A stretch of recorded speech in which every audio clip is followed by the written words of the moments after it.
আগের দিন তোদের কোয়ান্টাম রিকোয়ারমেন্ট আর কোয়ান্টাম ইয়েল্ড সম্পর্কে বলেছিলাম। তো এখান থেকে একটু শুরু করি কোয়ান্টাম রিকোয়ারমেন্ট আর কোয়ান্টাম ইয়েল্ড থেকে, মানে কোয়ান্টাম রিকোয়ারমেন্ট আর কোয়ান্টাম ইয়েল্ড।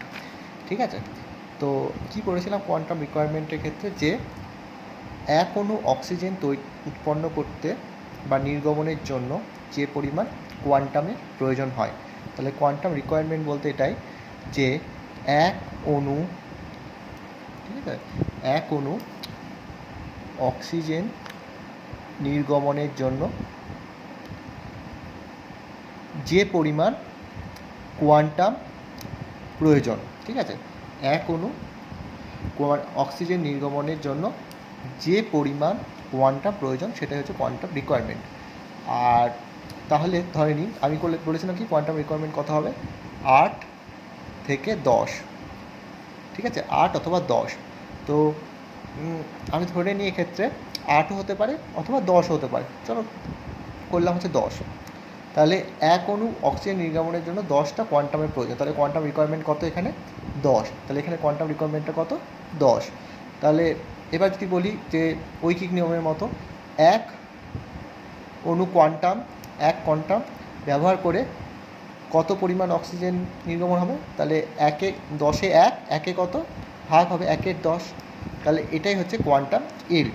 অর্থাৎ তাহলে কি বলবো কোয়ান্টাম ইল্ডটা, যে এক অণু কোয়ান্টাম ব্যবহার করে যে পরিমাণ অক্সিজেন নির্গমন হচ্ছে সেটা হচ্ছে কোয়ান্টাম ইল্ড।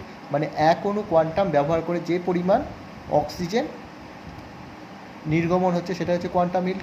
আর কোয়ান্টাম রিকোয়ারমেন্ট কি, এক অণু অক্সিজেন নির্গমনের জন্য যে পরিমাণ কোয়ান্টাম প্রয়োজন সেটা হচ্ছে কোয়ান্টাম রিকোয়ারমেন্ট। তাহলে এখানে কোয়ান্টাম ইল্ডটা কত হবে, 1-এর 10।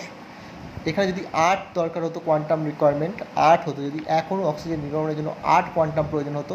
আচ্ছা, এখানে যদি আমি 8 করে দিই তাহলে কত হতো, 1-এর জন্য কত হতো, 1-এর 8। ঠিক আছে, তাহলে এখানে কোয়ান্টাম ইল্ডটা কত হতো, 1-এর 8। ঠিক আছে, যে কোনো একটা হলেই হবে। আচ্ছা, তো কোয়ান্টাম রিকোয়ারমেন্ট আর কোয়ান্টাম ইল্ডটা সম্পর্কে আমাদের ধারণা হয়েছে। এবার এই কোয়ান্টাম ইল্ড সংক্রান্ত বিষয়ের উপর দুটো জিনিস আমরা জানতে হবে। একটা হচ্ছে রেড ড্রপ আর এটা হচ্ছে ইমার্শন এফেক্ট। রেড ড্রপ জিনিসটা কি, রেড মানে লাল, ড্রপ মানে হচ্ছে নেমে যাওয়া। তো আমরা জানি যে লাল আলোর তরঙ্গ দৈর্ঘ্য কত, 680 ন্যানোমিটার। তো যদি এই সম্পর্কে আমরা জেনে রাখি যে দুটো জিনিস, একটা হচ্ছে মনোক্রোমাটিক লাইট। এই মনোক্রোমাটিক লাইট মানে হচ্ছে, মনো মানে একটা, অর্থাৎ সেম তরঙ্গ দৈর্ঘ্যের লাইট, মানে তাদের তরঙ্গ দৈর্ঘ্যটা সেম হবে। অর্থাৎ যে কোনো যে এক কালারের যে আলোগুলো তারা হয় মনোক্রোমাটিক লাইট, তাদের কী হয়, তরঙ্গ দৈর্ঘ্য প্রত্যেকের সেম হয়। তো 680 ন্যানোমিটারের বেশি মনোক্রোমাটিক লাইট, 680 ন্যানোমিটারের বেশি মনোক্রোমাটিক লাইট যদি পড়ে তাহলে কি হয়, তাহলে হয় কোয়ান্টাম ইল্ডটা হঠাৎ করে নেমে যায় বা বসে যায়, তো কমে যায়, সেটাকে বলা হচ্ছে রেড ড্রপ। যেহেতু এটা লাল আলো, তাহলে লাল মনোক্রোমাটিক লাইট যেটা 680 ন্যানোমিটারের থেকে বেশি, যদি 680 ন্যানোমিটারের থেকে বেশি হয়, মানে 680 ন্যানোমিটার অবধি ঠিকঠাক থাকে, যদি 680 থেকে বেড়ে যায় তাহলে কোয়ান্টাম ইল্ডটা নেমে যায়। গ্রাফটা যদি আঁকি তাহলে এরকম টাইপের দেখব।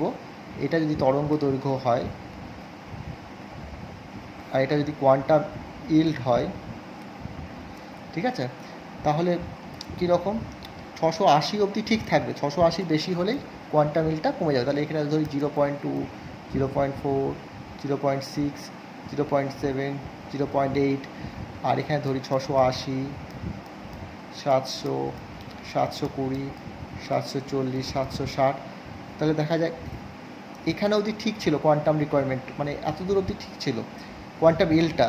যখনই তরঙ্গ দৈর্ঘ্যটা বেড়ে গেল 680 থেকে বেশি, তখনই সেটা ডাউন হয়ে গেল। তো এইটা হচ্ছে রেড ড্রপ। 680 থেকে যখনই বেড়ে যাচ্ছে তখনই সেটা কোয়ান্টাম ইল্ডটা কমে যাচ্ছে। তাহলে রেড ড্রপ জিনিসটা কি, যখন লাল মনোক্রোমাটিক লাইট 680 ন্যানোমিটারের থেকে বেশি হয় তখন কী হয়, কোয়ান্টাম ইল্ডটা হ্রাস পায়। আর ইমার্শন, এটা জেনারেলি দেখা যায় ক্লোরেল্লা শৈবালে এটা পর্যবেক্ষণ করেছেন। এটা কোথায় পর্যবেক্ষণ করেছেন বিজ্ঞানী, ক্লোরেল্লা শৈবালে। ঠিক আছে, ইমার্শন এফেক্টটা বা ইমার্শন ইনক্রিজ জিনিসটা কি সেটা আমাদের জানতে হবে যে অবলোহিত আলো অবলোহিত আলো মানে হচ্ছে যেটা দৃশ্যমান নয়, যেটাকে খালি চোখে দেখা যায় না, অবলোহিত আলো। সেটা জেনারেলি দীর্ঘ তরঙ্গ দৈর্ঘ্যের হয়, দীর্ঘ তরঙ্গ দৈর্ঘ্যের অবলোহিত আলো। আর তার সাথে কম তরঙ্গ দৈর্ঘ্যের কমলা আর লাল আলো, দুটো আলোকে মিক্সড করতে হবে। একটা হচ্ছে দীর্ঘ তরঙ্গ দৈর্ঘ্য অবলোহিত আলো মানে যেটাকে খালি চোখে দেখা যায় না, যেমন ইনফ্রারেড। তো এই দুটো আলোকে, দীর্ঘ তরঙ্গ দৈর্ঘ্য অবলোহিত আলো বা যেটাকে ইনফ্রারেড বলি, আর প্লাস কম তরঙ্গ দৈর্ঘ্যের কমলা লাল আলোকে মিক্সড করলে কি হয়, যা হয় যে কোয়ান্টাম এলটা বৃদ্ধিপ্রাপ্ত হয়, কোয়ান্টাম এলটা বেড়ে যায়। অর্থাৎ এখানে দেখা যাচ্ছে যে দুটো আলো মিক্সড আপ করলে কোয়ান্টাম এলটা বেড়ে যায়। এবার দেখা যাচ্ছে যে এই দুটোর দ্বারা কি বোঝা যায়, এই দুটো দ্বারা রেড ড্রপ এবং ইমার্শন ইনক্রিজের দ্বারা এটা বোঝা যায় যে আমাদের ফটো সিস্টেম দুটো আছে, একটা PS1 আছে, একটা PS2 আছে। মানে আমাদের পিগমেন্ট সিস্টেম যেটা সালোক সংশ্লেষের জন্য ব্যবহৃত হয়, মানে তাহলে সেটা আছে দুটো। যদি পরীক্ষায় প্রশ্ন আসে যে আমাদের ফটো সিস্টেম যে দুটো আছে সেটা কী করে প্রমাণ করতে পারবে তোমরা, তাহলে প্রশ্ন এটা রেড ড্রপ আর ইমার্শন ইনক্রিজ দ্বারা এটা প্রমাণ হয়ে যাবে যে পিগমেন্ট সিস্টেম আমাদের দুটো আছে। ঠিক আছে, এই দুটো অ্যান্সার করতে হবে, রেড ড্রপ আর ইমার্শন ইনক্রিজ। রেড ড্রপটা কী বলেছি, যখন মনোক্রোমাটিক লাল লাইট 680 ন্যানোমিটারের থেকে বেশি হয় তখন কোয়ান্টাম এলটা কমে যায়। আর ইমার্শন এফেক্ট বললাম যে অবলোহিত আলো, যেটা বেশি তরঙ্গ দৈর্ঘ্যের অবলোহিত আলো এবং কম তরঙ্গ দৈর্ঘ্যের কমলা লাল আলো ফেললে কি হয়, কোয়ান্টাম এলটা বৃদ্ধিপ্রাপ্ত হয়। ঠিক আছে, ব্যাস এইটুকুই। আচ্ছা, নেক্সট যেটা সেটা হচ্ছে আমরা সালোক সংশ্লেষের সালোক সংশ্লেষ কটা দশায় বিভক্ত? সালোক সংশ্লেষ দুটো দশায় বিভক্ত, একটা হয় আলোক দশা আর একটা হচ্ছে আলোক নিরপেক্ষ দশা। আলোক নিরপেক্ষ দশাকে জৈব সংশ্লেষ দশাও বলে, জৈব সংশ্লেষ দশা অথবা ব্ল্যাকম্যান বিক্রিয়া বলে। তো এই আলোক দশা, আলোক নিরপেক্ষ দশা, ঠিক আছে, এই দুটো জিনিস আগের দিন একটু বলে দিয়ে গেছিলাম। ঠিক আছে, তো কি হয় আলোক দশাতে বলেছিলাম যে একটু লিখে নিই। আলোক দশাতে ফার্স্টে কি হয়, আলোক দশাতে ফার্স্টে যেটা হয়, ক্লোরোফিলটা সক্রিয় হয়, CH সক্রিয় হয়ে গেল। ক্লোরোফিল সক্রিয় হয়ে কী করে, জলকে কি করে, ভেঙে দেয়, H+ আর OH- ভেঙে দেয়। এটাকে বলা হচ্ছে ফটোলাইসিস বা হিল বিক্রিয়া। এটা হচ্ছে ফটোলাইসিস বা হিল বিক্রিয়া, যেহেতু রবিন হিল প্রথম দেখেন এইটা জিনিসটাকে। এরপর কি বলি, H+ আর OH- ভেঙে দেয়, তারপরে হয় NADP+-এর বিজারণ ঘটিয়ে দেয়।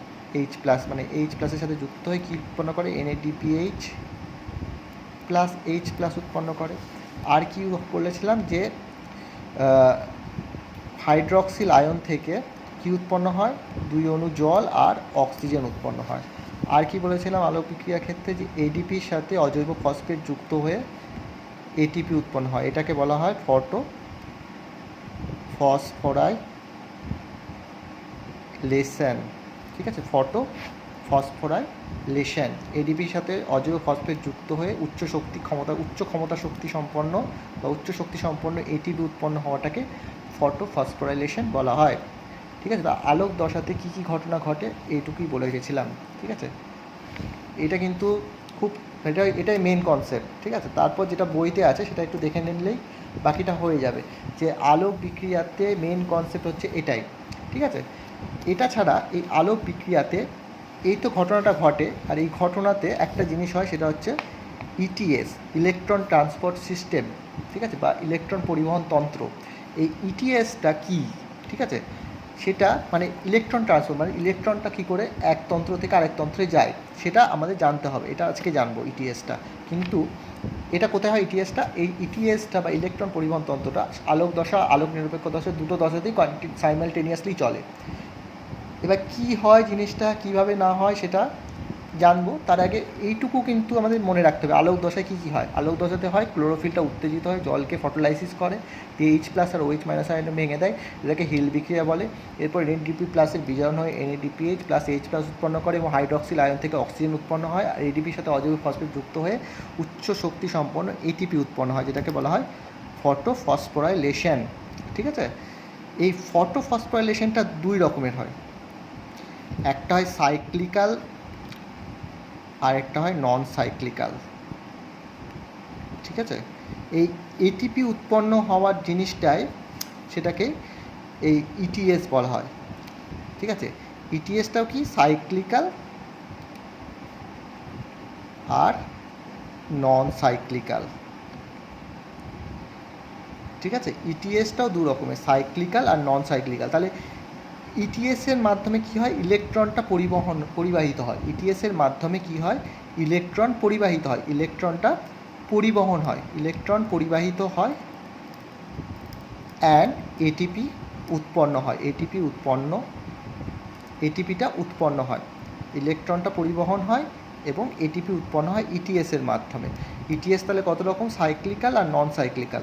ফটোফসফোরাইলেশন, তাহলে আমরা বলতে পারি না সাইক্লিক্যাল ইটিএসকেই সাইক্লিক্যাল ফটোফসফোরাইলেশন বলে, কারণ সাইক্লিক্যাল ফটোফসফোরাইলেশনে তো এটিপি উৎপন্ন হয় আর সাইক্লিক্যাল ইটিএসেও এটিপি উৎপন্ন হয়। তাহলে সাইক্লিক্যাল ইলেকট্রন ট্রান্সপোর্ট সিস্টেমের মাধ্যমে যে এটিপি উৎপন্ন হয় সেটাকে সাইক্লিক্যাল ফটোফসফোরাইলেশন বলে, আর নন সাইক্লিক্যাল ইলেকট্রন ট্রান্সপোর্ট সিস্টেমের মাধ্যমে যে এটিপিটা উৎপন্ন হয় সেটাকে নন সাইক্লিক্যাল ফটোফসফোরাইলেশন বলে। মানে বিষয়টা কি, যে সাইক্লিক্যাল ইলেকট্রন ট্রান্সপোর্ট সিস্টেমের মাধ্যমেও এটিপি উৎপন্ন হয়, যখন সাইক্লিক্যাল ইটিএসের মাধ্যমে যখন এটিপিটা উৎপন্ন হয় তখন সেটাকে বলা হয় সাইক্লিক্যাল ফটোফসফোরাইলেশন। বোঝাতে পারছি আশা করি। ঠিক আছে, আর যখন নন সাইক্লিক্যাল ইটিএসের মাধ্যমে এটিপি উৎপন্ন হয় তখন সেটাকে বলা হয় নন সাইক্লিক্যাল ফটোফসফোরাইলেশন। ঠিক আছে, তাহলে ফটোফসফোরাইলেশন কত রকমের, সাইক্লিক্যাল আর নন সাইক্লিক্যাল। আর ইটিএস কত রকমের, সাইক্লিক আর নন সাইক্লিক্যাল। তাহলে সাইক্লিক্যাল ইলেকট্রন ট্রান্সপোর্ট সিস্টেমের মাধ্যমে যখন এটিপিটা উৎপন্ন হয় তখন সেটাকে সাইক্লিক্যাল ফটোফসফোরাইলেশন বলে, আর নন সাইক্লিক্যাল ইটিএসের মাধ্যমে যখন এটিপিটা উৎপন্ন হয় তখন সেটাকে নন সাইক্লিক্যাল ফটোফসফোরাইলেশন বলে। আচ্ছা, এটা গেল আলোক বিক্রিয়া পুরোটাই।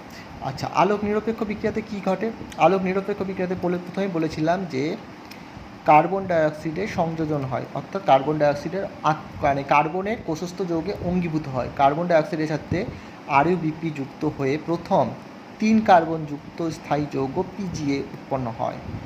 এই পিজিএটা হচ্ছে প্রথম স্থায়ী যৌগ।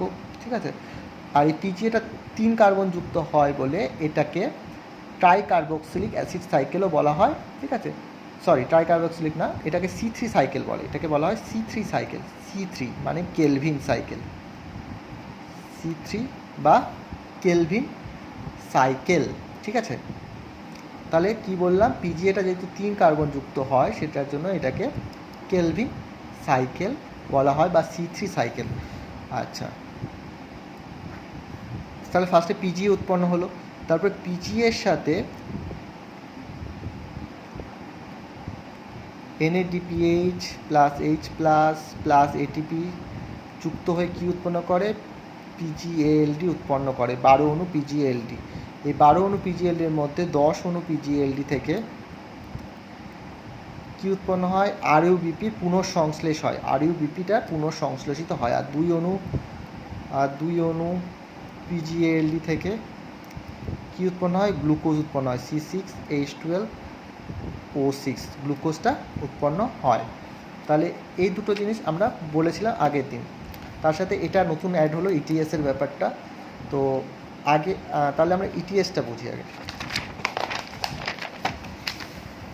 ইটিএসে আমি বললাম যে দু রকমের, তো ফার্স্টে বুঝি সাইক্লিক্যাল ইলেকট্রন ট্রান্সপোর্ট, সাইক্লিক্যাল। তো জিনিসটা কীরকম হয়, সাইক্লিক্যাল ইলেকট্রন ট্রান্সপোর্ট মানে সাইকেল আকারে হবে, মানে একটা চক্র আকারে হবে। তাহলে যদি আমি বলি যে আমি বাড়ি থেকে বেরিয়ে স্কুল গেলাম, স্কুল থেকে ফিরে বাড়িতে এলাম, তাহলে বেরিয়েছিলাম কোথা থেকে, বাড়ি থেকে, বাড়ি থেকে বেরিয়ে কোথায় গেলাম, স্কুলে গেলাম, আবার স্কুল থেকে কোথায় গেলাম, বাড়িতে। তাহলে এটা চক্র, সাইকেল আকারে চলছে, ঠিক আছে। তো এরকমই হয় ইলেকট্রন ট্রান্সপোর্টের ব্যাপারটা, একটা চক্র আকারে যেখান থেকে শুরু হয় সেখানে গিয়ে আবার শেষ হয়। তো মনে রাখতে হবে সাইক্লিক্যাল ইলেকট্রন ট্রান্সপোর্টটা কোথায় হয়, কোথায় হয়, কোন ফটো সিস্টেমে হয় সেটা আগে জানতে হবে। PS1-এ হয়, PS1-এ হয়। কোথায় হয়? PS1 হয়। PS1-এ কী টাইপের ক্লোরোফিল থাকে? P700। 700 কেন বলা হচ্ছে? কারণ এটা 700 ন্যানোমিটারের তরঙ্গ দৈর্ঘ্যের আলোকে শোষণ করে। যখনই আলো পড়ে, যখনই একটা আলো পড়ে, তো এটা যদি আলো হয় তাহলে এই যে ক্লোরোফিলটা থাকে PS1-এর মধ্যে, সেই ক্লোরোফিলটা কী হয়? সক্রিয় হয়ে যায়। যেই সক্রিয় হয়ে যায় ক্লোরোফিলটা, এখানে আলো পড়লো, তাহলে ফার্স্টে কী হলো? আলো পড়লো PS1-এ। PS1-এর আন্ডারে যে ক্লোরোফিলটা থাকে সেটা উত্তেজিত হয়ে যায়। এইটুকু বোঝাতে পেরেছি যে আলো পড়লো PS1-এ, PS1-এর মধ্যে যে ক্লোরোফিলটা থাকে সেটা উত্তেজিত হয়ে গেল, তাহলে ক্লোরোফিল সক্রিয় হয়ে গেল। আচ্ছা, এইটুকু বোঝাতে পেরেছি। তো এটা জেনে রাখতে হবে সাইক্লিক্যাল ইলেকট্রন ট্রান্সপোর্টে কয়েকগুলো ইলেকট্রন বাহক থাকে। কতগুলো ইলেকট্রন বাহক থাকে এটা মনে রাখতে হবে শুধুমাত্র। ইলেকট্রন বাহকের নাম হচ্ছে ফেরেডক্সিন বা FD। আরেকটা জানতে হবে প্লাস্টো, আরেকটা ইলেকট্রন বাহকের নাম হচ্ছে প্লাস্টোসায়ানিন, প্লাস্টোসায়ানিন, যেটা শর্টকাটের হচ্ছে PC, ঠিক আছে। আচ্ছা, PC। তো এই দুটো ইলেকট্রন বাহকের নামটা আমাদের মনে রাখতে হবে সাইক্লিক্যাল ইলেকট্রন ট্রান্সপোর্টে, ঠিক আছে। ইলেকট্রন বাহক ফেরেডক্সিন আর ইলেকট্রন বাহক প্লাস্টোসায়ানিন। কোথায় কীভাবে কাজে লাগে সেটা পরে বলছি। তাহলে ফার্স্টে কী হলো? আলোটা পড়লো PS1-এ, PS1 মধ্যস্থ যে ক্লোরোফিলটা থাকে সেটা সক্রিয় হয়ে গেল। সক্রিয় হয়ে যাওয়ার পর ইলেকট্রনটা বেরিয়ে যায়, ইলেকট্রনটাকে সে ত্যাগ করে। যখনই সক্রিয় হয়ে যায় কোনো একটা জিনিস, সেটা কী করে? ইলেকট্রনকে ত্যাগ করে। ইলেকট্রনটা কোথায় যায়? প্রাথমিক ইলেকট্রন গ্রাহকে যায়, প্রাথমিক ইলেকট্রন গ্রাহক, অর্থাৎ এরা ইলেকট্রনটাকে ক্যাচ করে নেয়। তাহলে ক্লোরোফিলে PS1-এ আলো পড়লো, PS1 মধ্যস্থ ক্লোরোফিলটা উত্তেজিত হয়ে ইলেকট্রনকে ত্যাগ করলো। সেই ইলেকট্রন যেটা ত্যাগ করলো সেটাকে কে অ্যাকসেপ্ট করলো? প্রাথমিক ইলেকট্রন গ্রাহক। সেখান থেকে ইলেকট্রনটা বাহকের মাধ্যমে, কি বাহক? ফেরেডক্সিন সেই ইলেকট্রনটাকে বহন করে নিয়ে গেল কোথায়? নিয়ে গেল হচ্ছে সাইটোক্রোম B6F কমপ্লেক্সে। এটা মুখস্থ রাখতে হবে, কমপ্লেক্সটার নাম সাইটোক্রোম B6F কমপ্লেক্স। কোথায় থাকে? থাইলাকয়েডে থাকে। তো সাইটোক্রোম B6F কমপ্লেক্সে নিয়ে গেল, ঠিক আছে। এবার সাইটোক্রোম B6F কমপ্লেক্স থেকে সেটা নিয়ে যাবে PC ইলেকট্রন বাহক। কোথায়? তাহলে এটা আবার PS1-এ ফিরে চলে এলো ইলেকট্রনটা। তাহলে আরও প্রথম থেকে বুঝি। তাহলে আলো পড়লো PS1-এ মধ্যস্থ ক্লোরোফিলটা উত্তেজিত হয়ে ইলেকট্রনটা ত্যাগ করলো, সেটাকে ধরলো কে? ক্যাচ করলো কে? প্রাথমিক ইলেকট্রন গ্রাহক। সেখান থেকে ইলেকট্রন বাহক ফেরিডক্সিন সেটাকে নিয়ে গেল সাইটোক্রোম B6F কমপ্লেক্সে। সেখান থেকে প্লাস্টোসায়ানিন আবার P700-তেই নিয়ে চলে এলো। তাহলে প্রাথমিক ইলেকট্রন গ্রাহক থেকে সাইটোক্রোমে নিয়ে যাচ্ছে কে? ফেরিডক্সিন। সাইটোক্রোম B6F থেকে P700-তে আবার কে ফেরত নিয়ে আসছে? প্লাস্টোসায়ানিন। এবার এখানে একটা ঘটনা ঘটে। এই সাইটোক্রোম B6F থেকে এইখান থেকে প্রোটনটা বেরিয়ে যায়। প্রোটন বেরিয়ে ADP ফসফোরাইলেশন করিয়ে ATP উৎপন্ন করে। এই যে ADP ফসফোরাইলেশন হচ্ছে প্রোটন ত্যাগের মাধ্যমে ADPর যে ফসফোরাইলেশন হচ্ছে, এটা কোন হাইপোথিসিস অনুসারে এটা হচ্ছে? এটাকে এই হাইপোথিসিসটাকে বলা হচ্ছে কেমি অসমোটিক হাইপোথিসিস। কেমি অসমোটিক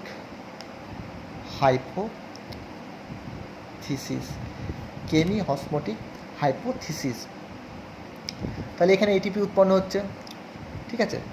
তো এখানে দেখা যাচ্ছে তার মানে যে PS1 থেকে ক্লোরোফিলটা উত্তেজিত হয়ে ইলেকট্রনটা ত্যাগ করছে, প্রাইমারি ইলেকট্রন অ্যাকসেপ্টার বা গ্রাহক সেটাকে অ্যাকসেপ্ট করছে, তার ফেরিডক্সিন সেটাকে সাইটোক্রোম B6F কমপ্লেক্সে নিয়ে যাচ্ছে।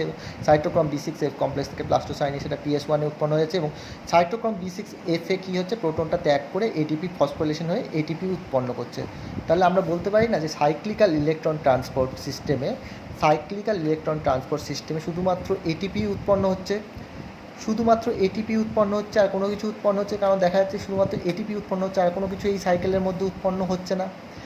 কত অণু এটিপি উৎপন্ন হয়? 2 অণু। তাহলে সাইক্লিক্যাল ইলেকট্রন ট্রান্সপোর্টের মাধ্যমে 2 এটিপি উৎপন্ন হচ্ছে। ঠিক আছে, তাহলে একবার সাইকেলটা হওয়ার ফলে কত অণু এটিপি উৎপন্ন হচ্ছে? 2 এটিপি পার 1 সাইকেল। আমরা মনে রাখবো যে এক অণু গ্লুকোজ উৎপন্নের জন্য এক অণু গ্লুকোজ উৎপাদনের জন্য 6 বার সাইকেল প্রয়োজন হয়। তাহলে 6 সাইকেলের জন্য কয় অণু এটিপি উৎপন্ন হবে? তাহলে পার সাইকেল 2 অণু এটিপি উৎপন্ন হচ্ছে। ঠিক আছে, তাহলে 6 সাইকেলে কয় অণু এটিপি প্রয়োজন হবে? 6 × 2 মানে 12 অণু এটিপি উৎপন্ন হবে। ঠিক আছে, তাহলে প্রশ্ন যদি আসে দুটো যে পার সাইক্লিক্যাল ইলেকট্রন ট্রান্সপোর্টের জন্য কত অণু এটিপি উৎপন্ন হয়? অ্যান্সার হবে 2 অণু এটিপি। যদি বলে পার এক অণু গ্লুকোজ উৎপাদনের জন্য কয় অণু এটিপি প্রয়োজন হয়, মানে কয় অণু সাইক্লিক্যাল ট্রান্সপোর্ট হয়, হ্যাঁ, এবং তার ফলে কত অণু এটিপি উৎপন্ন হয়, তাহলে 6 বার সাইক্লিক্যাল ইলেকট্রন ট্রান্সপোর্ট হয় এবং তার ফলে 12 অণু এটিপি উৎপন্ন হয়। ঠিক আছে, বুঝতে পেরেছি। এবার হচ্ছে নন সাইক্লিক্যাল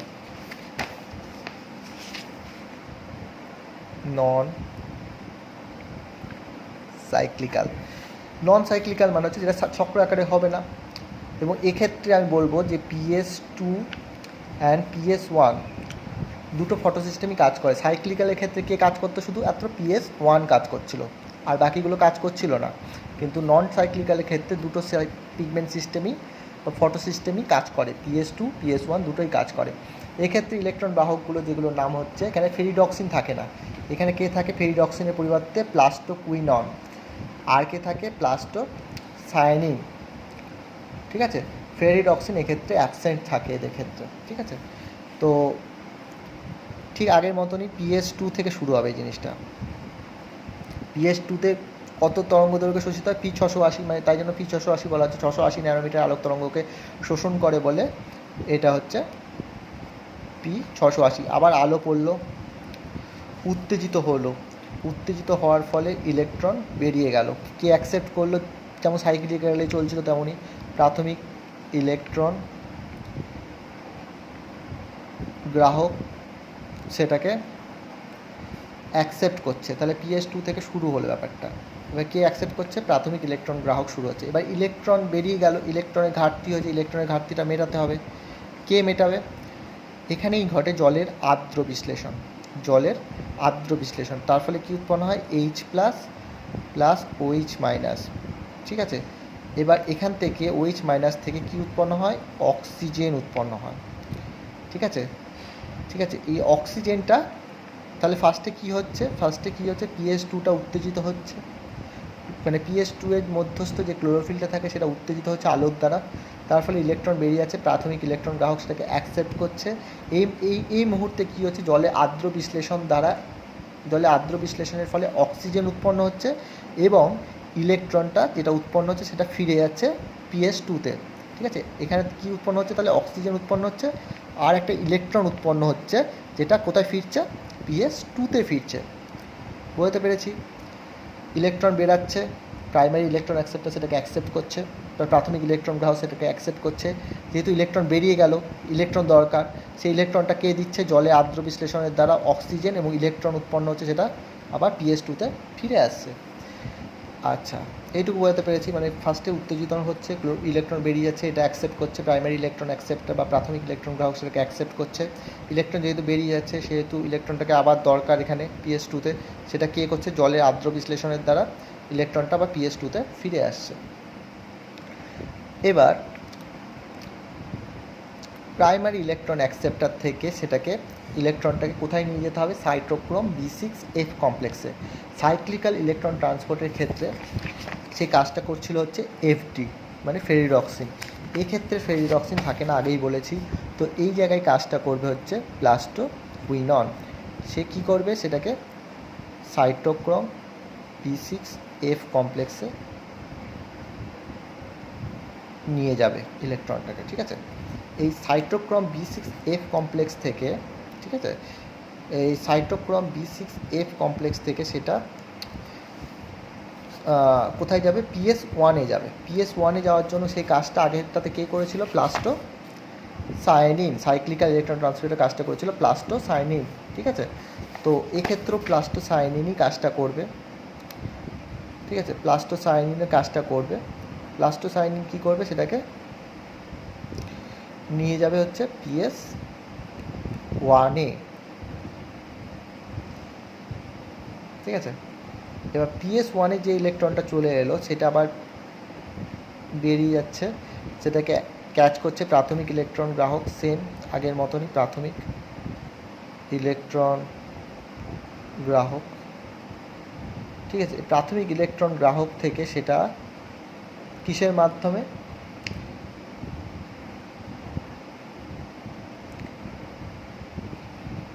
ফেরেডক্সিন কী করছিল, মানে আমরা কী বলেছি PS1-এ সবসময় ফেরেডক্সিন থাকে, ঠিক আছে। PS1-এ সবসময় ফেরিডক্সিনই থাকে। ফেরিডক্সিনটা কী করছে, ফেরিডক্সিন সেটাকে নিয়ে গেল কোথায়, NADP প্লাস রিডাক্টেজ এনজাইমের কাছে। NADP প্লাস রিডাক্টেজ কী করছে, সেটাকে NADP-কে বিজারিত করে NADPH উৎপাদন করছে, মানে NADP প্লাসের বিজারণটা ঘটাচ্ছে। তো জিনিসটা যা দাঁড়াচ্ছে, আর এক্ষেত্রে যেমন আগে সাইক্লিক্যাল ইলেকট্রন ট্রান্সপোর্ট আমি কী বলেছিলাম, যে এখানে এটিপিটা উৎপন্ন হচ্ছে কি হাইপোথিসিস অনুযায়ী উৎপন্ন হচ্ছে, কেমি অসমোটিক হাইপোথিসিস অনুসারে এটিপির ফটোফসফোরাইলেশন হয়ে এটিপি উৎপন্ন করছে। এক্ষেত্রেও সেম এটিপিটা এখান থেকে উৎপন্ন হবে, ঠিক আছে। কি মতবাদ অনুসারে বা কি হাইপোথিসিস অনুসারে, কেমি অসমোটিক হাইপোথিসিস অনুসারে এখানে এটিপিটা উৎপন্ন হচ্ছে। তো এই জিনিসটা পুরোটা কীরকম হচ্ছে, প্রথম থেকে আবার বলছি, যে PS2-তে আলো পড়ছে, ক্লোরোফিলটা উত্তেজিত হয়ে ইলেকট্রনটা বেরিয়ে যাচ্ছে, যাকে প্রাইমারি ইলেকট্রন অ্যাকসেপ্টার সেটাকে অ্যাকসেপ্ট করছে। এক্ষেত্রে ইলেকট্রনটা যেহেতু বেরিয়ে যাচ্ছে, সেহেতু ইলেকট্রনের ঘাটতি হচ্ছে, সেই ইলেকট্রনটা মেটানোর জন্য জলের আর্দ্র বিশ্লেষণ হচ্ছে, দিয়ে কী হচ্ছে, এখানে ইলেকট্রনটা ফিরে আসছে। তাহলে এখানে যদি আমি বলি নন সাইক্লিক্যাল ইলেকট্রন ট্রান্সপোর্টে কী কী ঘটনা ঘটে, তাহলে ফার্স্টেই বলবো জলের আলোক বিশ্লেষণ হয়। জলের এই যে জলে আলোক বিশ্লেষণ হচ্ছে, তাহলে জলের আলোক বিশ্লেষণ হচ্ছে। সেকেন্ড কী করবো, যে এই যে ইলেকট্রন বেরিয়ে যাচ্ছে সেটাকে প্রাইমারি ইলেকট্রন অ্যাকসেপ্ট করছে, তারপর প্লাস্টোকুইনন সেটাকে সাইটোক্রোম B6F কমপ্লেক্সে নিয়ে যাচ্ছে। এক্ষেত্রে কী উৎপন্ন হচ্ছে, এখানে এটিপি উৎপন্ন হচ্ছে, এখানে এটিপি উৎপন্ন হচ্ছে, ঠিক আছে। থার্ড ঘটনা কি বলবো, যে এটা প্লাস্টোসায়ানিনের মাধ্যমে সেটা PS1-এ নিয়ে যাচ্ছে, PS1 থেকে সেটা প্রাইমারি ইলেকট্রন অ্যাকসেপ্টার গ্রহণ করছে, দিয়ে সেটাকে ফেরিডক্সিন কোথায় নিয়ে যাচ্ছে, NADP প্লাস রিডাক্টেজ এনজাইমের কাছে, এবং NADP প্লাসের বিজারণ ঘটিয়ে NADPH উৎপন্ন করছে। তাহলে এখানে আমি বলবো NADP প্লাসের বিজারণ হচ্ছে, দিয়ে কি উৎপন্ন করছে, NADPH উৎপাদন হচ্ছে। তাহলে এখানে কটা জিনিস উৎপন্ন হচ্ছে, এখানে ATPও উৎপন্ন হচ্ছে, NADPHও উৎপাদন হচ্ছে, ঠিক আছে। আগেরটাতে শুধুমাত্র ATP উৎপন্ন হচ্ছিল, আগে সাইক্লিক্যাল ট্রান্সপোর্টে, সাইক্লিক্যাল ETS-এ ATP উৎপন্ন হচ্ছিল, এখানে দুটো জিনিস উৎপন্ন হচ্ছে, এখানে ATPও উৎপন্ন হচ্ছে, আবার এখানে NADPHও উৎপাদন হচ্ছে। কয় অণু, এক অণু ATP উৎপন্ন হয়, আর 2 অণু NADPH উৎপন্ন হয়, ঠিক আছে, পার 1 সাইকেল। আর আমি কি বলেছি, যে গ্লুকোজ উৎপাদনের জন্য কটা সাইকেলের দরকার হয়, 6টা সাইকেলের। তাহলে কত গুণ হবে, 6 ATP হবে, আর 12 অণু NADPH হবে, ঠিক আছে। তাহলে টোটাল কত হচ্ছে, এখানে 6 অণু ATP, এখানে 6 অণু ATP, সরি এখানে 12 অণু ATP সাইক্লিক্যালে, আর এখানে 6 অণু ATP, মানে টোটাল হচ্ছে 12 + 6 18 অণু ATP সাইকেল আর নন সাইকেল মিলে গ্লুকোজ উৎপাদনের জন্য।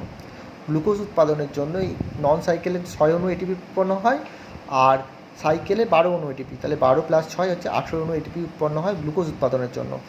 আর NADPH কত উৎপন্ন হয় গ্লুকোজ উৎপাদনের জন্য, 12 অণু NADPH উৎপাদন হয়।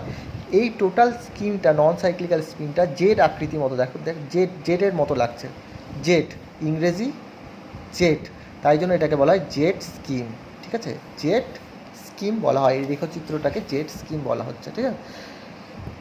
এইটুকু আশা করি বোঝাতে পেরেছি, ঠিক আছে। সাইক্লিক্যাল আর নন সাইক্লিক্যাল।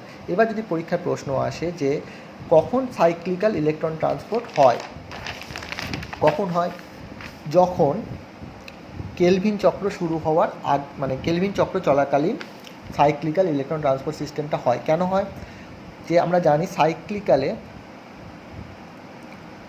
সাইক্লিক্যালে শুধুমাত্র এটিপি উৎপন্ন হয়, আর নন সাইক্লিক্যালে দুটো জিনিস উৎপন্ন হয়, এটিপিও উৎপন্ন হয় আর এনএডিপিএইচও উৎপাদন হয়, মোটামুটি সমপরিমাণ, এটা 1 হলে এটা 2, মানে মোটামুটি কাছাকাছি, আর এখানে শুধুমাত্র 2 অণু এটিপি উৎপন্ন হয়। তো কেলভিন চক্রের ক্ষেত্রে বা C3 সাইকেলের ক্ষেত্রে এটিপিটা বেশি প্রয়োজন হয়, বেশি প্রয়োজন হয় এনএডিপিএইচের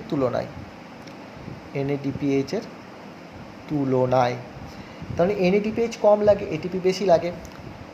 আমি বলেছিলাম যে খাতাতে আগে ছবিতে যেটা দেখেছিলি, যেটা ছবি পাঠিয়েছিলাম, যে কেলভিন চক্রের ক্ষেত্রে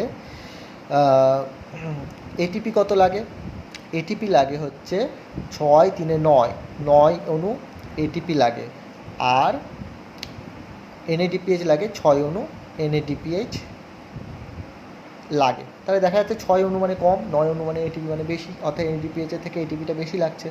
তো এটিপি কোথা থেকে বেশি, এটিপি লাগছে, তো নন সাইক্লিক্যাল হচ্ছে, মনে করো নন সাইক্লিক্যাল হচ্ছে, তো নন সাইক্লিক্যালে এটিপি উৎপন্ন হচ্ছে, এনএডিপিএইচ উৎপন্ন হচ্ছে। এবার এনএডিপিএইচের তো কম লাগে, এটিপিটা বেশি লাগে, সেই ঘাটতিটা মেটাবে কে, সেই ঘাটতিটা মেটানোর জন্য সাইক্লিক্যাল ইলেকট্রন ট্রান্সপোর্টটা শুরু হয়ে যায়, নন সাইক্লিক্যালটাকে বন্ধ করে দেয়, ঠিক আছে। তার ফলে এনএডিপিএইচটা, এখন ধরা যাক যে নন সাইক্লিক্যাল চলছে, কোনো একটা কোষে ক্লোরোপ্লাস্টে নন সাইক্লিক্যাল চলছে, তো ক্লোরোপ্লাস্টের মধ্যে নন সাইক্লিক্যাল প্রসেসটা চলছে, তার ফলে কী উৎপন্ন হচ্ছে, এটিপি আর এনএডিপিএইচ উৎপাদন হচ্ছে। এবার এনএডিপিএইচের পরিমাণটা যখনই বেড়ে যায় বেশি পরিমাণে, তখন কী হয়, নন সাইক্লিক্যালটা স্টপ হয়ে যায়, তখন কি চালু হয়ে যায়, সাইক্লিক্যাল শুরু হয়ে যায়। তার ফলে কি হয়, যে যেটুকু পরিমাণ উৎপন্ন হয়েছিল এনএডিপিএইচ, সেটা বন্ধ হয়ে যাচ্ছে, মানে এনএডিপিএইচ আর উৎপাদন হচ্ছে না, তখন কি সাইক্লিক্যাল চালু হয়ে এটিপি উৎপাদন হতে থাকে, ফলে কী হয়, সেই ঘাটতিটা মিটে যায় এবং সেটা কেলভিন চক্রে ইউজ হয় এটিপিটা, ঠিক আছে। আচ্ছা, এই গেল সাইক্লিক্যাল আর নন সাইক্লিক্যালের ডিটেল কনসেপ্ট। এরপর আমাদের জানতে হবে কেমি অসমোটিক, এই যে সাইটোক্রোম B6F কমপ্লেক্স থেকে যে এটিপি উৎপন্ন হচ্ছে, সেটা কি হাইপোথিসিস অনুযায়ী হয়, কেমি অসমোটিক হাইপোথিসিস। তো জিনিসটা কি, কেমি অসমোটিক হাইপোথিসিস, মেনলি এটাতে কি হয়, এটিপি উৎপন্ন হয়, মানে এই হাইপোথিসিস অনুযায়ী, মানে ফটোফসফোরাইলেশনের সময় যে এটিপি উৎপন্ন হয়, সেটা ব্যাখ্যা করার জন্য এই হাইপোথিসিসটা কে করেছেন, পিটার মিচেল এই হাইপোথিসিসটা ব্যাখ্যা দিয়েছেন। কী রকমভাবে হয়, মানে এই হাইপোথিসিসটা ব্যাখ্যাটা কিসের জন্য, যদি বলা হয় যে হাইপোথিসিসটা কেন করা হয়েছিল, কারণ হচ্ছে যে ফটোফসফোরাইলেশনের টাইমে এটিপি উৎপন্ন হওয়ার পদ্ধতি ব্যাখ্যার জন্য এই হাইপোথিসিসটা দেওয়া হয়েছিল। কীরকম ছিল হাইপোথিসিসটা, খুব সহজ, ক্লোরোপ্লাস্টের গ্রানাতে থাইলাকয়েড থাকে, ঠিক আছে। গ্রানাটা কোথায় থাকে, স্ট্রোমাতে থাকে, আগের দিনই বলেছিলাম গঠনটা, ক্লোরোপ্লাস্টের গঠনটা। তাহলে এটা ধরা যাক থাইলাকয়েডের ভেতরের স্থান, থাইলাকয়েডের ভেতরের স্থান, বাইরে থাকে স্ট্রোমা, এখানেও বাইরে আছে স্ট্রোমা, তাহলে থাইলাকয়েডের ভেতরে এটা, আর বাইরে আছে স্ট্রোমা। তো থাইলাকয়েড এখানে থাকে হচ্ছে সাইটোক্রোম B6F কমপ্লেক্স, তাহলে সাইটোক্রোম B6F, ঠিক আছে। আচ্ছা, একটু বড় করে ছবিটাকে বোঝানোর জন্য একটু বড় করে আছে, তাহলে এটা হলো থাইলাকয়েডের ভেতরের স্থান, এখানে থাকে হচ্ছে স্ট্রোমা, এটা হচ্ছে স্ট্রোমা, বাইরের স্থান, তাই তো। এখানে থাকে হচ্ছে সাইটোক্রোম B6F কমপ্লেক্স, ঠিক আছে। আচ্ছা, তো কি করে সাইটোক্রোম B6F কমপ্লেক্সটা কি করে, বাইরে থেকে যে H+ বা প্রোটনগুলো যেগুলো জলের আর্দ্র বিশ্লেষণ, বালক বিশ্লেষণের ফলে উৎপন্ন হয়, এখানে ধরা যাক জলে বিশ্লিষ্ট হচ্ছে, জল বিশ্লিষ্ট হয়ে কি উৎপন্ন করছে, H+ আর OH- আয়নটা। তো H+ আয়নটাকে কে করে, সাইটোক্রোম B6F কমপ্লেক্স কী করে, ভেতরে পাঠিয়ে দেয়, অর্থাৎ থাইলাকয়েডের ভেতরের স্থানে পাঠিয়ে দিল। এবার H+ মানে পজিটিভ এনার্জি, তাহলে বাইরে নিশ্চয়ই এনার্জিটা কমে গেছে, সেটা ভেতরে ঢুকে গেছে পজিটিভ এনার্জিটা, অর্থাৎ এটা পুরো পজিটিভ হয়ে গেছে। তার ফলে কি হয়, ভেতরে প্রোটন গ্র্যাডিয়েন্টের সৃষ্টি হয়, প্রোটন কনসেন্ট্রেশন গ্র্যাডিয়েন্ট সৃষ্টি হয়। যে প্রোটনের পরিমাণটা বেড়ে যাচ্ছে তার ফলে কি হচ্ছে, প্রোটন কনসেন্ট্রেশন গ্র্যাডিয়েন্টের সৃষ্টি হচ্ছে থাইলাকয়েডের ভেতরের স্থানে। এর ফলে কি হচ্ছে, প্রোটন প্রণালীর মধ্যে দিয়ে স্ট্রোমাতে চলে আসছে। কোথায় চলে আসছে, স্ট্রোমাতে চলে আসছে। প্রোটন গ্র্যাডিয়েন্ট যেহেতু সৃষ্টি হয়ে গেছে বা মেমব্রেন পোটেনশিয়াল সৃষ্টি হয়ে গেছে, যেটা কি করছে, প্রোটনটাকে ঠেলে প্রোটন প্রণালীর মধ্যে দিয়ে স্ট্রোমাতে পাঠিয়ে দিচ্ছে। তাহলে এটা হচ্ছে প্রোটন প্রণালীর মধ্যে দিয়ে স্ট্রোমাতে পাঠিয়ে যাচ্ছে। এক্ষেত্রে যে আরেকটা, এই প্রোটনটাকে ঠেলার জন্য বা ঠেলে বের করানোর জন্য, স্ট্রোমাতে নিয়ে আনার জন্য এখানে একটা এনজাইম কাজ করে, সেটার নাম হচ্ছে এটিপি সিনথেজ। তো এটিপি সিনথেজ এবং প্রোটন কনসেন্ট্রেশন গ্র্যাডিয়েন্ট বলের প্রভাবে কি হচ্ছে, প্রোটনটা বেরিয়ে স্ট্রোমাতে চলে আসছে, এবং এই প্রোটনটা কি করছে, স্ট্রোমাতে এটিপির ফসফোরাইলেশন ঘটাচ্ছে, দিয়ে কী সৃষ্টি করছে, এটিপি সৃষ্টি করছে। তো এটিপি সৃষ্টি করার জন্য এটাই হচ্ছে হাইপোথিসিস, কিছুই না, খুব সহজ, যে সাইটোক্রোম B6F কমপ্লেক্সটা কী করছে, প্রোটনকে অ্যাকসেপ্ট করে সেটাকে কোথায় পাঠিয়ে দিচ্ছে, থাইলাকয়েডের ভিতরে। তার ফলে কি হচ্ছে, তার ফলে প্রোটন কনসেন্ট্রেশন গ্র্যাডিয়েন্টের সৃষ্টি হচ্ছে বা মেমব্রেন পোটেনশিয়ালের সৃষ্টি হচ্ছে থাইলাকয়েডের ভেতরের অংশে। তার ফলে কি হচ্ছে, যে প্রোটন প্রণালীটা খুলে যাচ্ছে বা প্রোটনটাকে সে ঠেলিয়ে প্রোটন প্রণালীর মধ্যে দিয়ে নিয়ে গিয়ে বাইরে স্ট্রোমাতে নিয়ে চলে আসছে, এবং সেক্ষেত্রে এনজাইম কি হেল্প করছে, প্রোটনটাকে ঠেলার জন্য, এটিপি সিনথেস। তার ফলে কি হচ্ছে, প্রোটনটা এটিপির ফসফোরাইলেশন ঘটিয়ে এটিপি উৎপন্ন করে দিচ্ছে। ব্যাস, এটাই হচ্ছে কেমিওসমোটিক হাইপোথিসিস। এরপর আমাদের জানতে হবে কেলভিন চক্র সম্পর্কে বা C3 সাইকেল। C3 প্ল্যান্ট হচ্ছে মেনলি ধান, গম যেগুলো, ঠিক আছে, এগুলোকে বলা হচ্ছে C3 প্ল্যান্ট, ধান, গম। তো C3 সাইকেলে কি বলা হয়, C3 সাইকেলে কেন C3 বলা হচ্ছে সেটা আগেই বলেছি, যে এই ক্ষেত্রে প্রথম যে স্থায়ী যৌগটা উৎপন্ন হয় সেটা হচ্ছে 3 কার্বনযুক্ত ফসফোগ্লিসারিক অ্যাসিড। কীভাবে উৎপন্ন হয়, যে RuBPর সাথে কার্বন ডাইঅক্সাইড যুক্ত হয়ে, তাহলে কেলভিন চক্রে RuBPর সাথে কার্বন ডাইঅক্সাইড উৎপন্ন হতে হয়ে PGA উৎপন্ন হয়, সেটা 3 কার্বন যুক্ত হয়, RuBPটা 5 কার্বন যুক্ত হয়, ঠিক আছে। আর এখানে 3 অণু RuBP প্রয়োজন হয় আর 3 অণু কার্বন ডাইঅক্সাইড প্রয়োজন হয়। কেন বলছি, কারণ C3 সাইকেলটা 3 বার হতে হবে, 1 বার, 2 বার, 3 বার, মানে 3 বার হলেই তারপরে PGA উৎপন্ন হয়। মানে একটা কেলভিন সাইকেল, তাহলে আমরা এটা বলতে পারি যে 3 বার সাইকেল চললে, 3 বার সাইকেল হলে তবে 6 অণু PGA উৎপন্ন হবে। আর গ্লুকোজ উৎপন্নের জন্য 6 বার সাইকেল চললে, 100 বার সাইকেল হলে এটা PGAটা হচ্ছে 3 কার্বনযুক্ত, 6 কার্বনযুক্ত গ্লুকোজ উৎপন্ন হবে।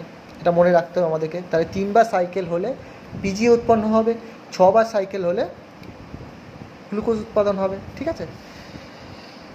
আচ্ছা, তাহলে সাইকেলটা কীরকম, সাইকেলটা হয় আমি বলে দিই, যে রাইবিউলোস 1,5-বিস ফসফেট, রাইবিউলোস 1,5-বিস ফসফেট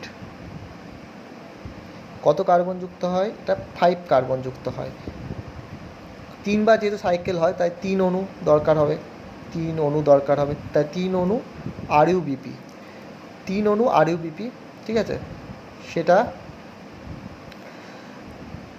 এর সাথে কে অ্যাড হয়, 3 অণু CO2।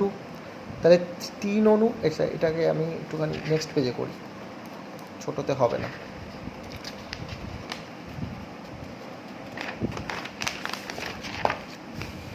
তাহলে জিনিসটা কি, রাইবিউলোস 1,5-বিস ফসফেট, বুঝতে হবে জিনিসগুলো, বুঝলে মুখস্থ করার দরকার পড়বে না। এটা হচ্ছে 5 কার্বনযুক্ত, ঠিক আছে। আর আমি কি বললাম যে কেলভিন চক্রটা 3 বার হতে হবে, ঠিক আছে। প্রথম সাইকেলে 1 অণু দরকার হবে, দ্বিতীয় সাইকেলে আরেক অণু, 2 অণু, তারপর 3 অণু। তাহলে একবারে আমরা যেহেতু সাইকেলটা আঁকছি সেহেতু একবারে বলে দিলাম যে 3 অণু রাইবিউলোস 1,5-বিস ফসফেট। এর সাথে কে যুক্ত হবে, 3 অণু CO2, কারণ আমি বলেইছি আগে যে কেলভিন চক্রের কি বলেছি, এই যে কেলভিন চক্রে যেটা হয় রাইবিউলোস বাইফসফেটের সাথে কার্বন ডাইঅক্সাইড যুক্ত হয়ে পিজি উৎপন্ন হয়।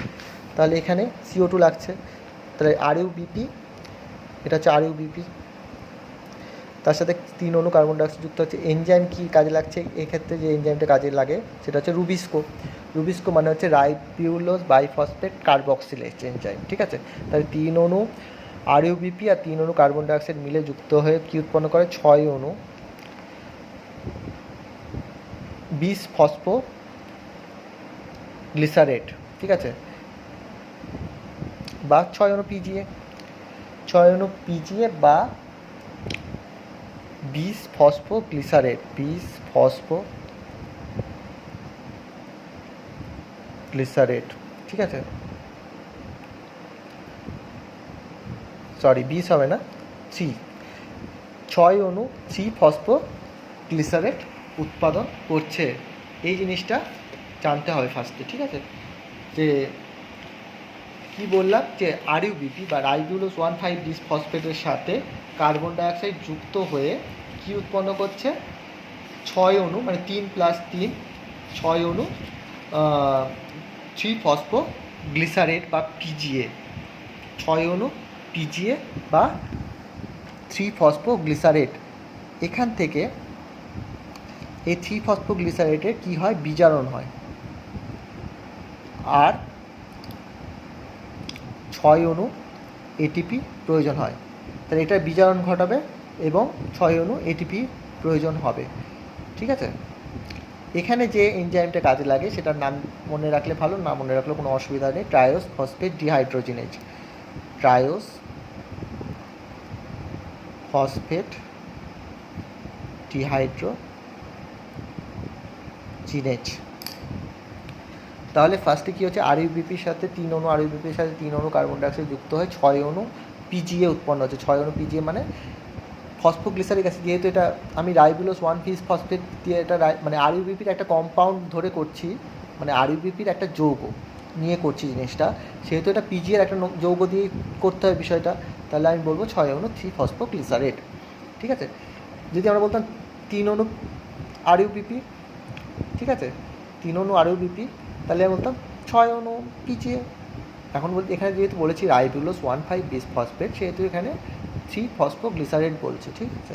যেহেতু এটা আরইউবিপির যৌগ আর এটা পিজিএর একটা যৌগ, ঠিক আছে, একটা ধরে নিচ্ছি যৌগটাকে, ঠিক আছে। আচ্ছা, এরপর এটার বিজারণ হয়ে কি উৎপন্ন করবে, বিজারণ হয়ে উৎপন্ন করবে 1,3-বিপিজিএ, 1,3-বিস ফসফোগ্লিসারেট, 1,3-বিস ফসফোগ্লিসারেট। তাহলে এটা বিজারণ ঘটিয়ে কি উৎপন্ন করছে, 1,3-বিস ফসফোগ্লিসারেট। এবং এটা কত কার্বন যুক্ত হবে, আচ্ছা পিজিএটা কিন্তু 3 কার্বন যুক্ত, ঠিক আছে। যেহেতু প্রথম স্থায়ী যৌগ পিজিএ, এটা 3 কার্বন যুক্ত হয়, সেটার জন্য এটাকে বলা হচ্ছে কেলভিন চক্র, ঠিক আছে। আচ্ছা, 1,3-বিস পিজিএ বা বিস ফসফোগ্লিসারেট, এটাও হয় 3 কার্বন যুক্ত, এটাও 3 কার্বন যুক্ত, 3C, ঠিক আছে। এবার যেটা হচ্ছে যে এটার বিজারণ হলো, দিয়ে এটা উৎপন্ন হচ্ছে, এবার এটার জারণ হবে। জারণটা কে হেল্প করবে, এক্ষেত্রে হেল্প করবে হচ্ছে জারণে, এখানে 6 অণু এটিপি প্রয়োজন হচ্ছে, এখানে যেটা প্রয়োজন হবে সেটা হচ্ছে 6 অণু NADPH, ঠিক আছে। দিয়ে কি উৎপন্ন করবে, এটা জারণ হওয়ার ফলে উৎপন্ন হবে গ্লিসারেলডিহাইড 3-ফসফেট। গ্লিসারেলডিহাইড শর্টকাটে লিখছি, বই থেকে পড়ে নেবি ফুল টার্মটা। গ্লিসারেলডিহাইড 3-ফসফেট কত অণু, 6 অণু। এটাও 3 কার্বনযুক্ত, তার 6 অণু গ্লিসারেলডিহাইড 3-ফসফেট উৎপন্ন হবে। তার মধ্যে 5 অণু গ্লিসারেলডিহাইড 3-ফসফেট এদিকে যাবে, আর 1 অণু এদিকে যাবে। 1 অণু গ্লিসারেলডিহাইড 3-ফসফেট এখানে যাবে। এখান থেকেই উৎপন্ন হবে গ্লুকোজ এবং অন্যান্য শর্করা। আর 5 অণু গ্লিসারেলডিহাইড 3-ফসফেটটা থেকে এটা উৎপন্ন হবে। এক্ষেত্রে বাইরে থেকে আরও 3 অণু এটিপি প্রয়োজন হবে। তাহলে 3 অণু এটিপি যুক্ত হয়ে এই 5 অণু গ্লিসারেলডিহাইড 3-ফসফেট থেকে আরইউপিপি উৎপাদন হচ্ছে। এই টোটাল চক্রটাকে বলা হচ্ছে C3 সাইকেল, ঠিক আছে। তাই টোটাল কত এটিপি প্রয়োজন হচ্ছে, এখানে 6 অণু এটিপি, এখানে 3 অণু, টোটাল 9 অণু এটিপি আর 6 অণু NADPH। এর ফলে কী উৎপন্ন হচ্ছে, গ্লুকোজ উৎপন্ন হচ্ছে এবং আরইউপিপি উৎপাদন হচ্ছে, মানে আরইউপিপি পুনঃসংশ্লেষ হচ্ছে, ঠিক আছে। ব্যাস, এটাই হচ্ছে কেলভিন সাইকেল। আর কেলভিন সাইকেলটা 6 বার হতে হবে, 6 বার চলার পরই গ্লুকোজ উৎপাদন হবে। 6 বার কেলভিন চক্র হতে গেলে 6 বার কেলভিন চক্র দরকার হবে গ্লুকোজ উৎপাদনের জন্য। এটা মনে রাখতে হবে যে 6 বার কেলভিন সাইকেল হলে তবেই গ্লুকোজ উৎপাদন হবে, ঠিক আছে। ব্যাস এটুকু। তোদের কাজ হবে আলোক বিক্রিয়া, আলোক নিরপেক্ষ বিক্রিয়া, এটা একটু বই থেকে পড়ে নেওয়া। মেন জিনিসটা বলে দিয়েছি। তাহলে আজকে যেটা পড়ালাম সেটা হচ্ছে কোয়ান্টাম রিকোয়ারমেন্ট, কোয়ান্টাম ইল্ড সংক্রান্ত যে রেড ড্রপ আর ইমার্শন এফেক্ট সেটা বলেছি। সালোক সংশ্লেষের 2টো দশা, আলোক দশা আর আলোক নিরপেক্ষ দশা, এটা একটু বেসিকটা বলেছি। ইলেকট্রন ট্রান্সপোর্ট সিস্টেম মধ্যে চক্রাকার ফটোফসফোরাইলেশন, অচক্রাকার ফটোফসফোরাইলেশন কী করে হয় সেটা বলেছি। চক্রাকার ফটোফসফোরাইলেশন আর অচক্রাকার ফটোফসফোরাইলেশনের ফলে যে এটিপি উৎপন্ন হয় সেটা যে হাইপোথিসিস অনুসারে হয়, কেমি অসমোটিক হাইপোথিসিস, সেটা বলেছি কীরকম হয় হাইপোথিসিসটা। আর বললাম হচ্ছে কেলভিন চক্র বা C3 সাইকেল, ঠিক আছে। ব্যাস এইটুকুই বলেছি। আর যেটা আমি ছবিটা পাঠিয়েছি কাগজের ছবিটা, দেখবি এবার পুরোটা বুঝে যাবি আশা করি।